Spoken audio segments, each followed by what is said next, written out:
જય દશામાં માતાજી। દોસ્તો, આજે હું તમને દશામાં માતાજીની એવી કથા સંભળાવવા જઈ રહ્યો છું, જેમાં કોઈએ સોનાનો મહેલ માગ્યો ન હતો, કોઈએ ધનનો ઢગલો પણ માગ્યો ન હતો।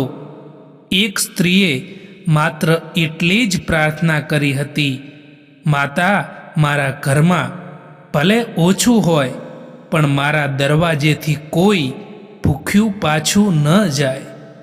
પણ તમને જાણીને આશ્ચર્ય થશે કે આ એક નાની ઈચ્છાની પાછળ માતાજીએ એવો નિર્ણય લીધો કે આખા ગામને સમજાઈ ગયું કે દશામાં માતા ઘરની તિજોરી નથી જોતા, માતા ઘરના મનને જુએ છે। અને કથાના અંતે એક એવો પ્રસંગ આવે છે જ્યાં એક મુઠ્ઠી અનાજ નક્કી કરે છે કે કોના ઘરમાં સુખ રહેશે અને કોના ઘરમાંથી સુખ ચાલ્યું જશે। જો તમે દશામાં માતામાં શ્રદ્ધા રાખો છો તો શરૂઆતથી અંત સુધી આ કથા જરૂર સાંભળજો અને કમેન્ટમાં એકવાર પ્રેમથી લખજો, જય દશામાં માતા। તો ચાલો શરૂ કરીએ। ઘણા વર્ષો પહેલાં એક નાનકડું ગામ હતું। ગામનું નામ હતું સુખપુર। ગામ નાનું હતું પરંતુ લોકો સુખી હતા। ગામમાં એક જૂની પરંપરા હતી, દરેક ઘરમાં રોટલી બન્યા પછી પ્રથમ રોટલી એ ગાય માટે અને બીજી રોટલી કોઈ જરૂરિયાતમંદ માટે કાઢવામાં આવતી। લોકો કહેતા, ઘરમાં રોટલી ઓછી પડે તો ચાલે પણ કોઈ ભૂખ્યું ન રહેવું જોઈએ। આ પરંપરા વર્ષોથી ચાલતી હતી, પરંતુ સમય બદલાયો, ગામમાં પૈસો વધ્યો અને લોકોના દિલ નાના થતા ગયા। હવે મોટા ઘરોમાં અનાજના કોઠાર ભરેલા હતા, પણ દરવાજા બંધ હતા। એ જ ગામમાં રહેતી હતી એક સામાન્ય સ્ત્રી, કમળા। કમળાનું ઘર નાનું હતું, પતિનું અવસાન થઈ ગયું હતું। તેનો એક દીકરો હતો, મનુ। બંને ખૂબ મહેનત કરીને જીવન પસાર કરતા। ઘરમાં ક્યારેક માત્ર 2 રોટલી હોય તો પણ કમળા એક રોટલીના 2 ટુકડા કરીને કહેતી, બેટા, આજે આપણું પેટ અડધું ભરાશે, પણ જો કોઈ ભૂખ્યું આવે તો એને ખાલી ન મોકલતા। મનુ પૂછતો, માં, આપણે જ મુશ્કેલીમાં છીએ તો બીજાને કેમ આપીએ? કમળા હસીને કહેતી, બેટા, દશામાં માતા આપણું ઘર અનાજથી નહીં, આશીર્વાદથી ભરે છે। એક વર્ષ શ્રાવણ પછી ગામમાં દશામાં માતાનું વ્રત શરૂ થવાનું હતું। ગામની સ્ત્રીઓ તૈયારી કરવા લાગી। કોઈએ મોટો મંડપ બનાવ્યો, કોઈએ મોંઘી સાડી ચડાવી, કોઈએ સોનાના દાગીના પહેર્યા। કમળા પાસે કંઈ ન હતું। તેણે પોતાના ઘરમાંથી એક નાનું વાટકું લીધું, તેમાં થોડા ઘઉં નાખ્યા, દીવો પ્રગટાવ્યો અને બોલી, હે દશામાં માતા, મારી પાસે મોટો પ્રસાદ નથી, મારી પાસે ચાંદીનો દીવો નથી, મારી પાસે સોનાનું નારિયેળ નથી, પણ મારું મન સાચું છે। માતા, મારા ઘરમાં એટલું રાખજો કે હું જરૂરિયાતમંદને એક મુઠ્ઠી અનાજ આપી શકું। એટલું કહી તેણે વાટકું માતાજી આગળ મૂકી દીધું। રાત્રે મનુ ઊંઘી ગયો। કમળા દીવો બુઝાવવા જતી હતી એ સમયે દરવાજે અવાજ આવ્યો, બહેન, કંઈ ખાવાનું મળશે? કમળાએ દરવાજો ખોલ્યો। બહાર એક ઘરડી સ્ત્રી ઊભી હતી, કપડાં જૂના, ચહેરા પર થાક। કમળાએ પૂછ્યું, માં, તમે ક્યાંથી આવ્યા? તો એ વૃદ્ધાએ કહ્યું, દીકરી, રસ્તો ભૂલી ગઈ છું, 2 દિવસથી પેટમાં અન્ન નથી ગયો। કમળા ઘરમાં ગઈ, તેણે વાસણો જોયા, માત્ર 2 રોટલી હતી, એક મનુ માટે અને એક તેના માટે। કમળાએ એક ક્ષણ વિચાર્યું, પછી બંને રોટલી વૃદ્ધાને આપી દીધી। વૃદ્ધાએ પૂછ્યું, દીકરી, તું શું ખાશે? કમળા હસીને બોલી, માતા, પાણી પી લઈશ। વૃદ્ધાએ તેની આંખોમાં જોયું અને માત્ર એક જ વાત કહી, તારા ઘરમાં જે ઓછું છે એ જ તારા ઘરની સૌથી મોટી સંપત્તિ બનશે। કમળાને વાત સમજાઈ નહીં। વૃદ્ધા ત્યાંથી ચાલી ગઈ।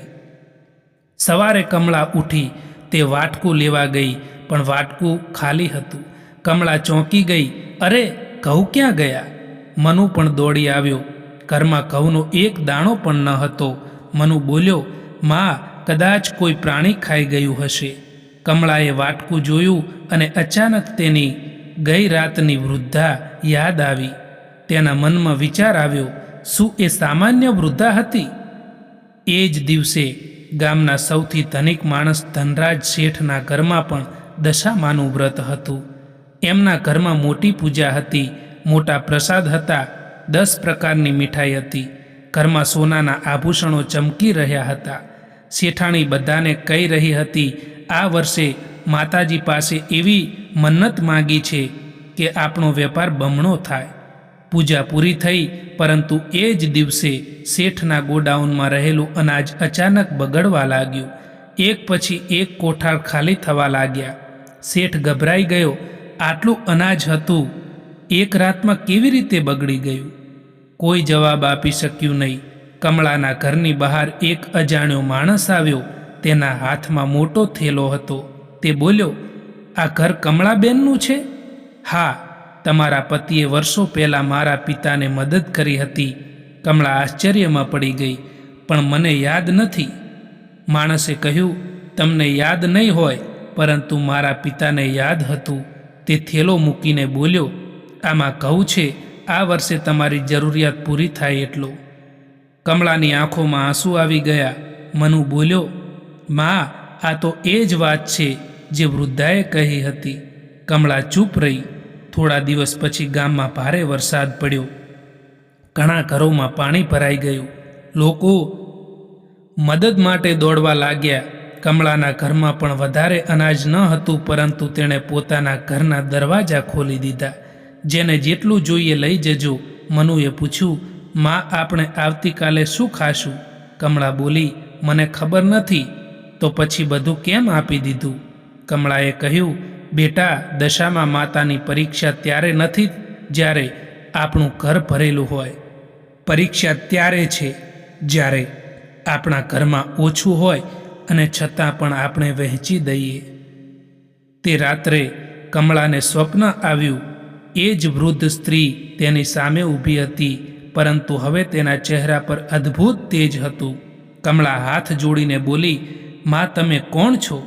વૃદ્ધાએ સ્મિત કર્યું અને કહ્યું, દીકરી, હું એ જ છું જેને તું ભૂખી હોવા છતાં રોટલી આપી હતી. કમળાની આંખોમાં આંસુ આવી જાય છે. દશામાં માતા?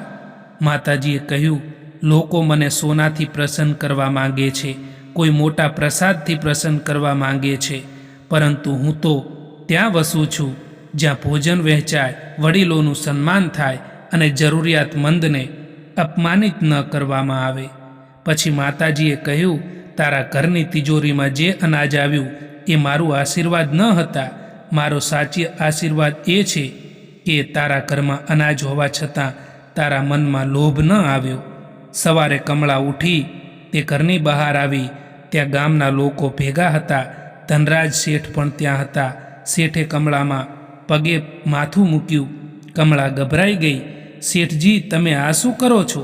શેઠ બોલ્યા, બહેન, મેં દશામાં માતાને ઘણું આપ્યું, પણ એક ભૂખ્યા માણસને એક રોટલી ના આપી. તમે મને ધર્મ શીખવ્યો. કમળા બોલી, મેં કંઈ શીખવ્યું નથી. એ સમયે શેઠે કહ્યું, ગઈકાલે રાત્રે મને સ્વપ્ન આવ્યું હતું. માતાજીએ કહ્યું, જેના ઘરમાં અનાજ વધારે છે તે ધનિક નથી. જેના ઘરમાંથી ભૂખ્યો માણસ તૃપ્ત થઈને બહાર જાય એ સાચો ધનિક છે. આ સાંભળીને આખું ગામ શાંત થઈ ગયું. તે દિવસથી સુખપુરમાં ફરી જૂની પરંપરા શરૂ થઈ. દરેક ઘરમાંથી દરરોજ એક મુઠ્ઠી અનાજ કાઢવામાં આવતું. ગામના લોકોએ એ અનાજનો ભંડાર બનાવ્યો અને નિયમ કર્યો કે ગામમાં કોઈ ભૂખ્યું નહીં રહે. લોકોએ તેનું નામ રાખ્યું દશામાં માતાનો અન્ન ભંડાર, અને કહેવામાં આવ્યું કે એ ભંડારની શરૂઆત કોઈ ધનિક માણસે નહોતી કરી. એની શરૂઆત થઈ હતી એક ગરીબ સ્ત્રીની એક રોટલીથી. દોસ્તો, આ કથા આપણને એક વાત શીખવે છે કે દશામાં માતા પાસે માગવું ખરાબ નથી, પરંતુ માતા આપણને જે આપે છે એમાંથી બીજાના જીવનમાં કેટલું સુખ પહોંચાડીએ છીએ એ વધારે મહત્ત્વનું હોય છે. જો તમને આ કથા હૃદયને સ્પર્શી ગઈ હોય તો કમેન્ટમાં લખજો, હે દશામાં માતા, મારા ઘરમાંથી કોઈ જરૂરિયાતમંદ ક્યારેય ખાલી હાથે ન જાય.